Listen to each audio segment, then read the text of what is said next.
"You're not academic enough," he chuckled, sliding my research proposal across his mahogany desk like it was contaminated. But before this incident, let me paint you a picture of corporate hierarchy at Advanced Tech. Picture a gleaming research facility, where PhDs wear lab coats like armor and publications are currency.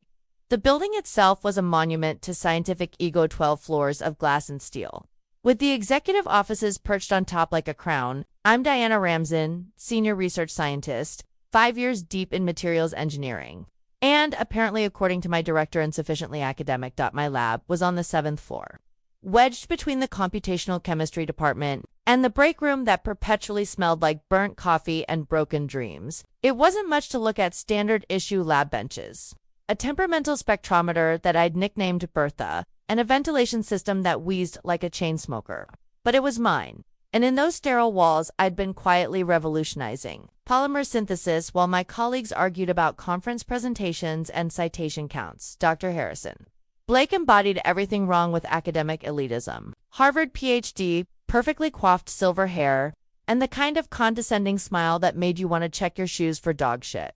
He'd been riding the coattails of research he'd done 20 years ago, back when polyethylene was still considered cutting edge. His office was a shrine to past glorious framed diplomas, awards from the 1990s, and photographs of him shaking hands with Nobel laureates who probably didn't remember his name. The man had a ritual. Every morning at 9:15 a.m., he'd make his rounds through the labs, coffee mug in hand, dispensing wisdom like a benevolent dictator. He'd peer over his shoulders, nod thoughtfully at work he didn't understand, and make comments designed to remind everyone that he was still the smartest person in the room. "Interesting approach, Diana," he'd say, watching me calibrate equipment. "Very practical. Practical. The academic equivalent of calling someone's cooking edible." The grant proposal in question, a $2.3 million NSF award for developing next-generation biodegradable plastics. 3 months of my life distilled into 47 pages of pure innovation. I'd discovered a method to enhance molecular bonding using a novel catalyst system that could reduce decomposition time by 80%. Revolutionary stuff. World-changing stuff. The kind of breakthrough that keeps you awake at night. Not because you're stressed, but because you're too excited to sleep. I'd started the research 18 months earlier, sparked by a conversation with my neighbor's 8-year-old daughter who'd asked me why her juice box couldn't just disappear when she was done with it. Out of the mouths of babes, right? That innocent question had led me down a rabbit hole of polymer chemistry that consumed my every waking moment. I'd tested over 200 catalyst combinations, filled 6 lab notebooks with calculations, and probably consumed my body weight in coffee. But Harrison had other plans. "Diana, sweetheart," he'd said, leaning back in his leather chair, "this needs someone with real academic credibility. Someone the reviewers will respect." Translation? Someone with a penis and an Ivy League diploma. The meeting happened on a Tuesday. I remember because I'd worn my lucky lab coat, the one with the barely visible coffee stain that looked like Einstein's profile. It was 2:30 p.m., right after lunch, when people are most vulnerable to making terrible decisions. Harrison had summoned me to his office with the enthusiasm of a man about to deliver disappointing news. His office was exactly what you'd expect from someone overcompensating for intellectual insecurity. Mahogany, everything, leather-bound books he'd probably never read, and a Persian rug that cost more than most people's cars. The walls were covered with his academic achievements, arranged with the precision of a museum curator. His desk was immaculate, not a paper out of place, which should have been my first warning sign. People who actually work have messy desks. "Diana, I've been reviewing your proposal," he began, fingers drumming against the desk in a rhythm that reminded me of a funeral march. "The work is adequate, but we need someone to lead this who has the proper academic standing." I felt my stomach drop. Academic standing. Dr. Andrew Thorne will be taking point on this. MIT PhD, published extensively in Nature, exactly what the reviewers want to see. He smiled like he'd just solved world hunger. "You'll be listed as a contributor, of course." Andrew Thorne, the man who'd been at Advanced Tech for 8 months, and still couldn't operate the coffee machine without detailed instructions. The man who'd once asked me to explain the difference between polymers and monomers during a team meeting, causing an uncomfortable silence that lasted exactly 43 seconds, I counted. The man who wore lab coats and had never actually gotten them dirty, that Andrew Thorne. I'd watched him stumble through presentations, using buzzwords he'd clearly memorized without understanding their meaning. He had a habit of adjusting his glasses when he was about to say something particularly stupid, like a nervous tic that warned anyone paying attention. The other researchers had started calling him Dr. Wikipedia behind his back. But Harrison seemed oblivious to the mockery. "This is my research," I said, keeping my voice steady despite the volcanic rage building in my chest. My hands were clenched so tightly in my lap that my knuckles had gone white. "It's company research, Diana, and companies need to present their best face to secure funding."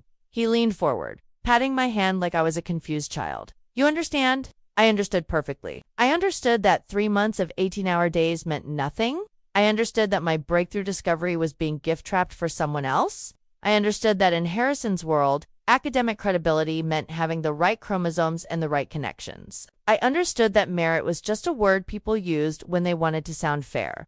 But what I said was, of course, Dr. Blake DeWards tasted like ash in my mouth. I stood up, shook his hand, and walked out of his office with the dignity of someone who hadn't just been professionally eviscerated. I made it all the way to the elevator before I started shaking. The next month was psychological warfare disguised as collaboration. Andrew Thorne pranced around the lab like he owned the place, asking elementary questions while I bit my tongue raw. He'd stand behind me while I worked, nodding sagely at processes he couldn't begin to comprehend, occasionally making notes in a leather-bound journal that looked more expensive than my car. "Diana, explain to me again why we used this particular catalyst," he'd ask, notebook ready, like he was conducting an interview instead of stealing my life's work. The first time he asked, I thought he was genuinely trying to understand. The 5th time, I realized he was building a script for his presentations. He'd follow me around the lab like a lost puppy, recording my explanations on his phone for reference.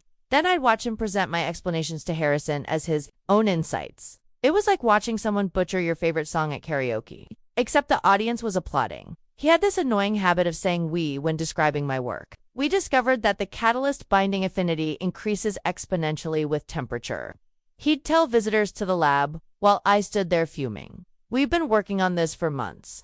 The royal "we," apparently. But here's the thing about underestimation. It's a double-edged sword. While Andrew stumbled through my research, I was quietly preparing my own insurance policy. Every night after the lab emptied, usually around 9 p.m., I'd return to perfect my methodology, document every innovation, and prepare for the inevitable moment when competence would matter more than credentials. The security guard, an elderly man named Frank, who'd worked at Advanced Tech for 15 years, started leaving me coffee and sandwiches. "Working late again, Dr. Ramson," he'd say, keys jangling as he made his rounds. "You scientists never rest, do you?" If only he knew what I was really doing. While Andrew was at home practicing his presentation in the mirror, I was revolutionizing materials science one experiment at a time. I'd redesigned the entire synthesis process, optimized the catalyst ratios, and developed a testing protocol that would make peer reviewers weep with joy. I submitted my own paper to the Journal of Advanced Materials. Not the flashy publication Andrew preferred, but the one where real scientists publish real work. The editor, Dr. Lisa Chen, was notorious for her rigorous standards. She'd once rejected a paper because the author had used utilize instead of use in the abstract. The peer reviewers were brutal, as they should be. They questioned everything, demanded proof, pushed back against every claim. Perfect! That's exactly what I wanted. The revision process took 3 weeks. 3 weeks of 16-hour days, rewriting sections, conducting additional experiments, and defending every single data point. The reviewers wanted more controls, better statistics, clearer explanations.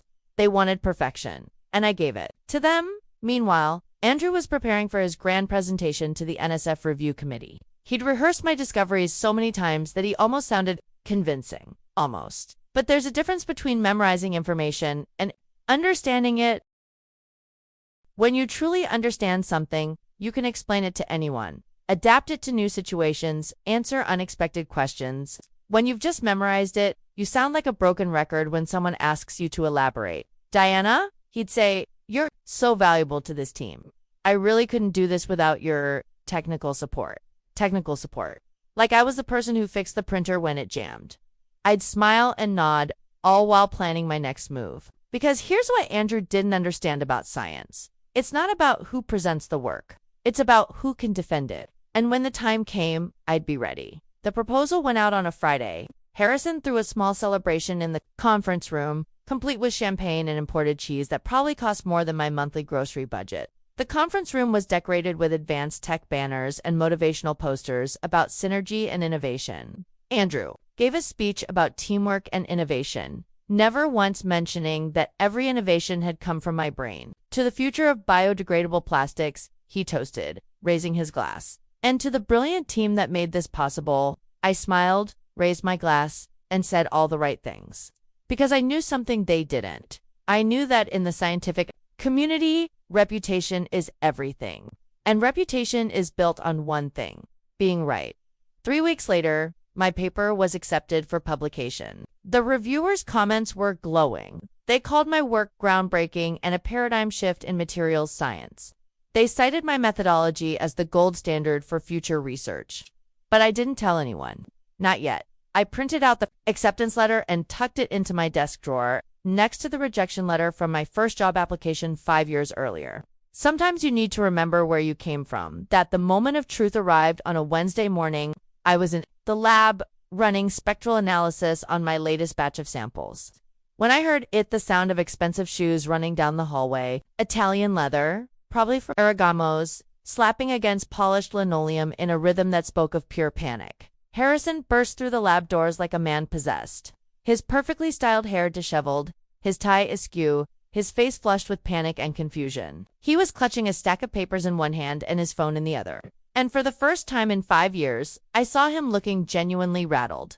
"Diana," he shouted, waving the papers like they were on fire. "Why did the reviewers cite your paper?" I looked up from my microscope, taking my time to focus on his face.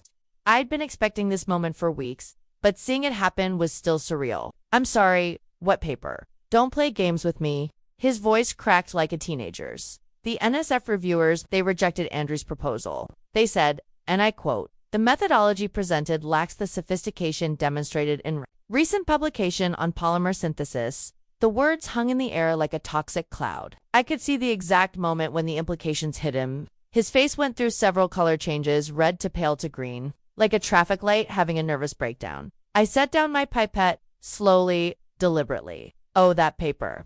You'd published without authorization. You undermined the entire proposal." He was practically vibrating with rage, his hands shaking as he waved the rejection letter. "I published my own research," I said, standing to face him. "Research that I conducted in my own time, using my own methodology." "Your methodology? This is company research, is it?" I pulled out my lab notebook, the one I'd been meticulously maintaining for 5 years. Every page was dated, signed, and witnessed. Every experiment was documented with photographic evidence. Every conclusion was supported by data that because according to my records, I developed this process on weekends and evenings, using my own materials, following my own hypotheses. Harrison's face went pale. He knew, as I knew, that intellectual property law was a minefield. He knew that I'd been careful, deliberate, and thorough in protecting my work. He knew that I'd played by the rules while he'd been playing politics. "The reviewers want to fund me directly," I continued, my voice steady as steel. "They want to offer me a position as principal investigator on a $3.2 million grant. Apparently, I'm academic enough after all." Andrew appeared in the doorway, looking confused and slightly panicked. His perfect hair was slightly mussed, his lab coat wrinkled, and he had the expression of someone who'd just realized he'd been caught cheating on a test. "Harrison, what's going on?" I heard shouting. "Dr. Thorne?"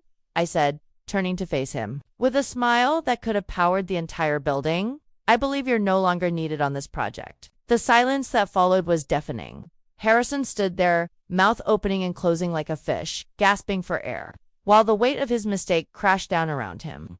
Andrew looked between us, trying to piece together what had just happened, his face gradually shifting from confusion to horror as understanding dawned. "You can't do this," Harrison finally managed to say. "You have a contract, you have obligations." "I have a contract to conduct research," I replied calmly, "which I've been doing. My personal research, conducted on my own time, belongs to me. Check with legal if you'd like." The next few hours were a masterclass in corporate damage control. Harrison called emergency meetings with legal, with HR, with anyone who might be able to salvage this disaster. I watched from my lab window as black-suited lawyers hurried through the building, their briefcases full of documents that would ultimately prove I'd done nothing wrong. The legal team spent 3 hours going through my documentation, my personal lab notebook, my home computer records, my receipts for materials I'd purchased myself. Everything was clean, professional, and completely legal.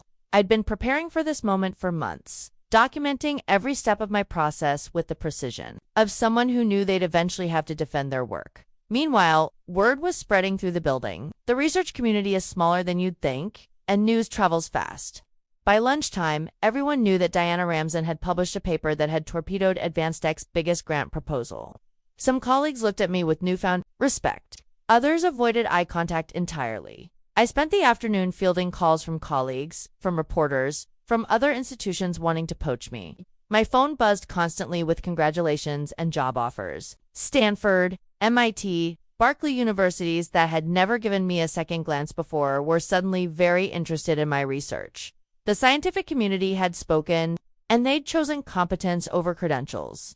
Dr. Susan Wright from Stanford called personally. Diana, I've been following your work for years. We'd like to offer you a position as department head. You'd have complete autonomy over your research, unlimited funding, and the best graduate students in the country. I took notes during every call, building a file of options that grew thicker by the hour. It was intoxicating, this sudden recognition of my worth. But it was also validating in a way that felt almost too good to be true. Harrison tried one last desperate gambit. He called me into his office that evening, the same office where he'd dismissed me as not academic enough, and offered me a promotion. Department head, he said. Full autonomy over my research. A substantial raise, a corner office, company car, stock options. I appreciate the offer, I said, but I've already accepted a position at Stanford. They're creating a new department around my research. His face crumpled. Diana, please. Let's discuss this reasonably. We can work something out. Think about what you're throwing away. Dr. Blake, I said, standing to leave, I am being reasonable. I'm being exactly as reasonable as you were when you stole my work and gave it to someone else. I walked out of his office and never looked back. Security escorted me to my lab to collect my personal items of few plants, some photos, and my lucky lab coat. Everything else belonged to Admesteg, but everything that mattered belonged to me. 8 months later, I was setting up my new lab at Stanford, surrounded by graduate students who hung on my every word not because I demanded respect, but because I'd earned it. The lab was everything I'd dreamed of. State-of-the-art equipment, unlimited funding, and colleagues who valued innovation over politics. My first day, I found a bottle of champagne on my desk with a note from the dean. Welcome to Stanford. Dr. Ramzan, we're honored to have you. The irony wasn't lost on me that I was now more academic than I had ever been, simply by refusing to let others define my worth. I had tenure, a 7-figure research budget, and the respect of my peers. But more importantly, I had something Harrison had never understood, the satisfaction of work well done. The grant money followed, as did the recognition. The NSF approved my funding request within 6 weeks of process that usually takes months. Other agencies reached out with additional funding opportunities. My research was featured on the cover of 3 major journals within the first year, but success brought its own challenges. Suddenly, I was the one making decisions about other people's careers. I was the one reviewing grant proposals and deciding who deserved funding. I was the one young researchers looked up to, hoping for guidance and opportunity. I thought about Harrison often in those first months. Not with anger, but with a kind of sad understanding. He'd been so focused on maintaining his position that he'd forgotten why he'd gotten into science in the first place. He'd become a gatekeeper instead of a pioneer, a politician instead of a researcher. Harrison sent me a congratulatory email when my research made the cover of Nature. The subject line read, "Congratulations on your success." I deleted it without reading past the subject line. Some bridges aren't worth rebuilding.